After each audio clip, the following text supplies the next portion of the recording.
At first, he was just the single dad in seat 12F. Quiet, polite, and visible. The kind of passenger you barely notice on a crowded flight. He smiled when others frowned, helped an elderly woman lift her bag, and whispered stories to the little boy beside him. Nothing about him stood out, until the turbulence hit. As the plane shook and panic rippled through the cabin, the man in 12F didn't flinch. His calm voice steadied those around him. His hands helped strangers he'd never met. Then, when the truth about who he really was came out, his past, his strength, his sacrifice, the entire plane fell silent. That day, the passengers didn't just witness courage at 30,000 feet. They saw what true humanity looks like. Quiet, selfless, and unforgettable. The terminal buzzed with the familiar chaos of early morning travel, rolling suitcases, coffee cups, and hurried goodbyes. Amid the noise stood Ethan Hayes, a man in his mid-30s with tired eyes that still somehow held warmth. His left hand gripped a faded blue backpack. His right gently held the small fingers of his 6-year-old son, Oliver. To anyone watching, they looked like every other pair of travelers, a father and son about to board a plane. But Ethan's steady calm and Oliver's trusting smile carried a quiet depth that words couldn't capture. Life had been rough on them lately. A year earlier, Ethan's wife, Oliver's mother, had lost her battle with illness. Since then, Ethan had done everything alone. Morning lunches, late-night fevers, homework bills, and the endless ache of an empty chair at the dinner table. Today's trip wasn't a vacation. It was a medical journey. Oliver had been born with a heart condition that required regular checkups at a specialist clinic in New York. The tickets had cost more than Ethan could afford. But when you're a parent, you're too expensive stops being a reason. You find a way. You always do. As they boarded the plane, Oliver's excitement bubbled despite the early hour. Dad, do clouds really look like cotton candy up close? He asked. Ethan chuckled softly. Kind of. But they don't taste as good. Oliver giggled, clutching his worn-out teddy bear, the one that had traveled with him to every hospital visit. They found their seats, 11E and 12F, window side. The cabin smelled faintly of coffee and new upholstery. People shuffled in, tapping at phones or sighing over cramped spaces. Ethan helped an elderly woman in the row behind them lift her carry-on into the overhead bin. She thanked him, surprised by his quiet strength. He just nodded with a modest smile. Once seated, Ethan buckled Oliver's seatbelt and leaned toward him. Remember, if your ears pop, just chew the gum I packed for you, okay? Oliver nodded. Got it, Captain Dad. That nickname always made Ethan smile, partly because it reminded him of the life he'd left behind. Once he'd been a real captain, not of families but of missions. Now his cockpit was a kitchen, his orders were bedtime stories, and his greatest mission was keeping this little boy safe. The engines roared to life, and the plane began to taxi. Oliver pressed his face to the window, eyes wide as the world outside blurred into streaks of light. Ethan rested back, exhaustion settling on his shoulders, but his heart softened watching his son's wonder. In that moment, the noise, the bills, the grief, all of it faded. All that mattered was this. They were together, still flying, still fighting. To most passengers, seat 12F held just another quiet dad and a curious boy. But beneath that calm exterior was a man who had known storms and survived every single one for the sake of love. And before this flight was over, the entire plane would know it too. The hum of the engines settled into a steady rhythm as the plane climbed through layers of drifting clouds. The seatbelt sign dimmed, and conversations began to fill the cabin like gentle static. Ethan glanced at his son, who was now coloring on the airline napkin with a stubby blue crayon. The little boy's laughter, light and innocent, melted away a bit of the heaviness in Ethan's chest. A flight attendant stopped by with a kind smile. "Can I get you two something to drink?" Ethan hesitated, checking his wallet. "Just some water for us, thank you." Oliver looked up. "Dad, can I have orange juice?" Ethan nodded quickly. "Of course, buddy." He'd skip his coffee this time. It didn't matter. Seeing Oliver smile was enough. Across the aisle, a woman in her 30s, seat 12E, let out a small sigh. She was dressed sharply in a navy business suit, earbuds in, laptop open. Every few minutes she typed furiously, her jaw tight with focus. When Oliver's cough interrupted her rhythm, she frowned slightly, pulling one earbud out. "Sorry," Ethan said immediately, his voice gentle but weary. He's just getting over a cold. The woman shrugged but didn't reply. Ethan turned back, rubbing his son's back softly. A few minutes later, Oliver's coughing grew worse. Ethan reached into his bag for medicine, but realized he'd packed it in the checked luggage. He cursed under his breath, then smiled down at his son to hide his worry. "Here, drink some water," he whispered, holding the cup carefully to Oliver's lips. The woman beside them noticed the tremor in Ethan's hand, not from fear, but from exhaustion. Something in that moment shifted. She remembered her own father, who had raised her alone after her mother's passing. The memory hit her like a quiet wave. "Here," she said softly, offering a small packet of tissues from her purse. Ethan looked up, surprised. "Thank you," he replied, his voice low and sincere. A few rows back, an older couple noticed too. The man leaned forward, handing Ethan a spare blanket. "For the little one," he said kindly. A young mom offered a juice box she'd brought for her own toddler. A teenager across the aisle tore a page from his sketchbook and passed it to Oliver, a hand-drawn superhero holding a heart. Oliver's eyes lit up. "Dad, look! He's saving people!" Ethan smiled. "Just like someone I know," the woman in 12E added quietly. In that instant, something beautiful happened. The tension in the cabin dissolved.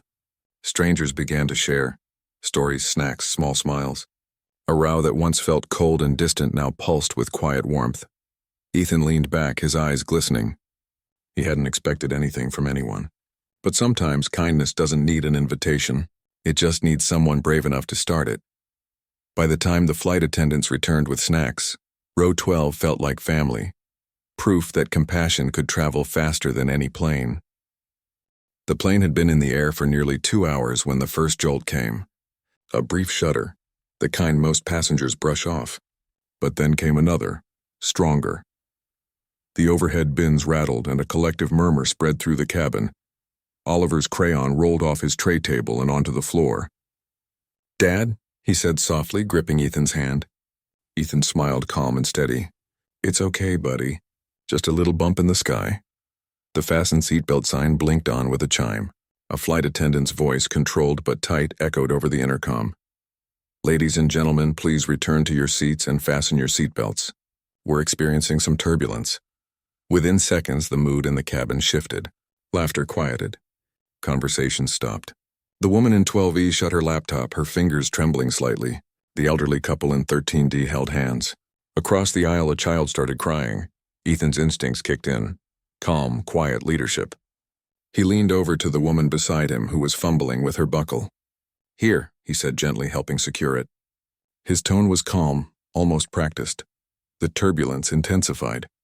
The plane dipped suddenly, then rose again sharply. Gasps filled the air. A cup of soda spilled onto the carpet. A few people cried out. Oliver's eyes widened, fear flickering behind them.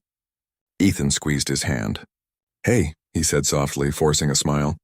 "Remember what I told you about clouds? That they're God's pillows?" "Exactly. And sometimes even pillows have bumps. But we're safe, okay?" Oliver nodded, his little hand gripping tighter. The woman in 12E turned to him, pale. "How are you so calm?" she whispered. Ethan gave a small smile. "Because panic never helped anyone land safely." His words lingered. Not loud but firm, grounding. Passengers nearby glanced toward him, unconsciously taking comfort in his steadiness. Even the flight attendant walking past caught his eye and exhaled in relief. Another jolt shook the plane. A baby cried out from row 14 and its mother began to sob quietly, whispering prayers under her breath. Ethan unbuckled briefly, reached for a fallen toy that had rolled beneath his feet and handed it to the child with a reassuring nod. The woman gasped softly. "You shouldn't be standing," he smiled faintly. "Sometimes helping someone else makes you forget the shaking." For the next 10 minutes, the plane seemed caught in an invisible storm, tossing, trembling, but never breaking. Through it all, Ethan remained the calm center of chaos. His voice, his stillness, his quiet confidence spreading peace like ripples across water.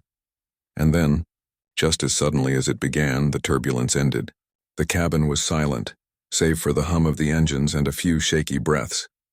The flight attendant returned to the microphone. "Thank you, everyone, for staying calm." But everyone knew the calm hadn't come from training or luck. It had come from seat 12F, from the man who'd steadied more than just his son. What no one yet knew was why. The storm outside finally began to ease, but the cabin remained unusually quiet. The passengers sat in stillness, hearts pounding, faces pale, each one processing what had just happened. The turbulence had left more than spilled drinks and trembling hands. It had left a hush of shared vulnerability. Ethan gently brushed his son's hair back and smiled. "See, we made it." Oliver nodded, his small voice barely a whisper. "You weren't scared, Dad." Ethan chuckled softly. "I've been through worse skies than this one, buddy." The woman in 12E turned to him, curiosity softening her features. "You really were calm back there. You knew exactly what to do." He shrugged modestly. "Old habits." She tilted her head. "What kind of habits?" Before Ethan could answer, the captain's voice crackled through the intercom. "Ladies and gentlemen, this is your captain speaking. We'd like to take a moment to thank everyone for staying calm during that patch of turbulence." He paused. There was a strange warmth in his tone, something personal. "I'd also like to recognize one of our passengers today. Someone who's shown not just calm, but true courage and leadership. Many of you may not know that seated in 12F is Captain Ethan Hayes, retired U.S. Air Force rescue pilot." Gasps rippled through the cabin. Heads turned. Eyes widened. The woman beside him blinked in disbelief. "Wait, you're—" Ethan raised a hand slightly, his cheeks coloring. "Please, just Ethan," the captain continued. Captain Hayes served 15 years in the Air Force. He led dozens of missions rescuing civilians and fellow soldiers from combat zones and natural disasters around the world. And it's an honor to have him with us today. Applause began softly, then spread through the cabin. A few people clapped through tears. The elderly woman behind him patted his shoulder, whispering, "Thank you for your service." Ethan nodded humbly. "Ma'am, I'm just grateful to be here." The woman in 12E shook her head in awe. "No wonder you were so calm. You've seen real storms?" He smiled faintly. "I've seen enough to know panic never helps anyone. Fear is loud, but courage is quiet." Oliver looked up proudly. "My dad used to fly really big planes," he announced to the row, clutching his teddy bear. "He saved people." The passengers laughed softly, charmed by the boy's innocent pride. Ethan's eyes glistened. "Not just me, buddy. A whole team. But everyone in that cabin knew the truth. Heroes like him rarely take credit. His calm during the chaos, his selflessness, his humility. It wasn't just training. It was who he was." As the applause faded, the woman beside him whispered, "You might have retired, Captain, but I think you're still rescuing people, just in a different way now." Ethan smiled gently, glancing at his son. "Maybe, but the most important life I've ever been given to save is sitting right next to me." The rest of the flight felt different, lighter, almost sacred. The same passengers who had boarded tired, impatient, and disconnected were now united by a shared warmth that lingered in the air. Conversations that once stayed behind headphones now flowed freely across aisles. Smiles replaced frowns. Kindness, quiet and contagious, filled the cabin. Ethan, however, remained as humble as ever. He didn't bask in the attention. He simply returned to reading Oliver's picture book, helping him sound out the words as if nothing extraordinary had happened. But every so often, passengers glanced over with admiration, not for a hero, but for a father who carried both strength and softness in perfect balance. The woman in 12E couldn't stop watching the two of them. Something about Ethan, his quiet dignity, his calm, his love for his son, had stirred something inside her. She'd boarded that plane thinking only of deadlines and meetings.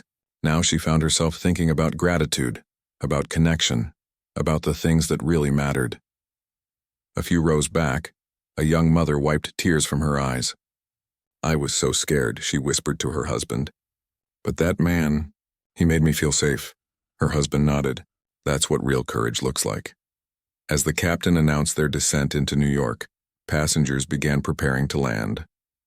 Ethan helped the elderly woman with her seatbelt again, and she smiled warmly. "You remind me of my late husband," she said. "He never panicked either. He used to say, 'Fear is just faith turned upside down.'" Ethan chuckled softly. "That's a good line. I might borrow it." When the plane finally touched down, the cabin erupted in applause, not the usual kind for a smooth landing, but for something far deeper. It was applause for resilience, for compassion, for a reminder that heroes can look like tired dads in worn jackets. As the passengers disembarked, one by one they stopped to thank Ethan. A teenage boy shook his hand. "You're the kind of man I want to be someday." A flight attendant leaned close, whispering, "You reminded everyone today that kindness still matters." The woman from 12E waited until the very end. She bent down to Oliver's level and handed him a small teddy bear she'd bought mid-flight. "For your next adventure," she said softly. "Every hero needs a co-pilot." Oliver's eyes sparkled as he hugged it tightly. "Thank you, ma'am." Ethan smiled, his voice thick with emotion. "That means more than you know." As they stepped off the plane, sunlight poured through the terminal windows, casting a golden glow across the runway. Ethan paused, looking back at the aircraft, at the people he'd somehow touched without meaning to. He took a deep breath, squeezed his son's hand, and said, "You see, buddy, sometimes the world doesn't need heroes in uniforms. It just needs people who show up, and with love, patience, and a little kindness." And with that, the single dad from seat 12F walked into the morning light, unaware that he'd left behind a plane full of hearts forever changed. True strength isn't measured by medals, ranks, or power, but by compassion, humility, and the courage to stay kind even when life shakes you. Because sometimes one quiet act of humanity at 30,000 feet can remind us all that goodness still flies highest of all.